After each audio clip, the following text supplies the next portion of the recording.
গ্রামবাসীদের অরাজনৈতিক আন্দোলন বদলে গেল শাসক দলের গোষ্ঠী দ্বন্দ্বে। আর তার জেরে ফের উত্তপ্ত দক্ষিণ 24 পরগনার ভাঙড়, ফের বিতর্কের কেন্দ্রে আরাবুল ইসলাম। সামনে এসেছে সিন্ডিকেটের দখলদারির রাজনীতি। সোমবার রাত থেকে দফায় দফায় বোমাবাজি পোলেরঘাট 2 নম্বর গ্রাম পঞ্চায়েতের মাছি ভাঙায়। মঙ্গলবার সকালেও ওই এলাকা থেকে তাজা বোমা উদ্ধার করে পুলিশ। মাছিভাঙা এলাকায় পাওয়ার গ্রিড কর্পোরেশন 300 কেভির সাবস্টেশন তৈরিকে কেন্দ্র করে ঘটনার সূত্রপাত। সেই জমির পাশে আরও জমিতে বিদ্যুতের খুঁটি পোতার কাজ শুরু হয়েছে। গ্রামবাসীদের অভিযোগ, 3 ফসলি জমি কিছুতেই তাঁরা ছাড়বেন না, আর সেটা আটকানোর জন্যই আন্দোলন। সাধারণ চাষিদের দাবি 3 ফসলি জমি দখল করে এই পাওয়ার গ্রিড তৈরি করা হচ্ছে এবং এই পাওয়ার গ্রিডের জমি দখল করার পেছনে রয়েছেন তৃণমূলের প্রাক্তন বিধায়ক আরাবুল ইসলাম। সক্রিয় ভূমিকা নেয় পোলেরঘাট 2 নম্বর পঞ্চায়েত প্রধান আরাবুল ইসলামের ছেলে হাকিমুল ইসলাম।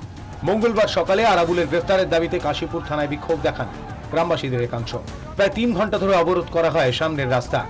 উনি একা ওনার হারমাত বাহিনী নিয়ে কাজ করে যাচ্ছে, এলাকার মানুষজনকে ছেড়ে উনি ওনার গুন্ডা বাহিনী মোস্তান বাহিনী নিয়ে মাটি ফেলছে। আরাবুলের বিরুদ্ধে আরো ভয়ঙ্কর অভিযোগ তুলছেন তারা। এখানকার দালাল, জমির দালাল আরাবুলই করাচ্ছে।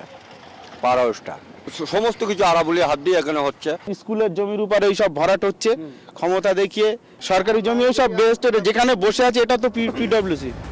তবে গ্রামবাসীরা এই আন্দোলনকে অরাজনৈতিক রাখার চেষ্টা করলেও এর থেকে ফায়দা তোলার চেষ্টা করছে আরাবুলের বিরুদ্ধ গোষ্ঠী। সাপোর্ট দিচ্ছি বলেই তো আজ এই জনগণ গিয়েছে আরাবুলের বিরুদ্ধে। ও এই যে অনৈতিক গরিব মানুষের উপরে যে প্রেসার দিচ্ছে, যে গরিব মানুষের উপরে শোষণ করছে। সোমবার রাতে নতুন ঘাটে তৃণমূল নেতা মুস্তাফা মোল্লা ওরফে মোস্তর পার্টি অফিসে তালা মেরে দেওয়া হয়। এখানে পিডব্লিউডি আছে 60 ফুট বাই 200 ফুট লম্বা, সরকারি জমি নয়ঞ্জলি, সেটাও ভরাট করেছে। তবে অভিযোগ মানতে নারাজ আরাবুল ইসলাম। আমার বিরুদ্ধে যে অপপ্রচার, মিথ্যে কথা বলা হচ্ছে, এইটা সম্পূর্ণ ভিত্তিহীন বা সম্পূর্ণ চক্রান্ত। পাওয়ার গ্রিড কর্পোরেশনের সাবস্টেশন তৈরিকে কেন্দ্র করে আসলে সামনে আসছে সিন্ডিকেটের রমরমা। দখলদারি কার হাতে থাকবে তা নিয়ে সম্মুখ সমরে শাসক দলের 2 গোষ্ঠী।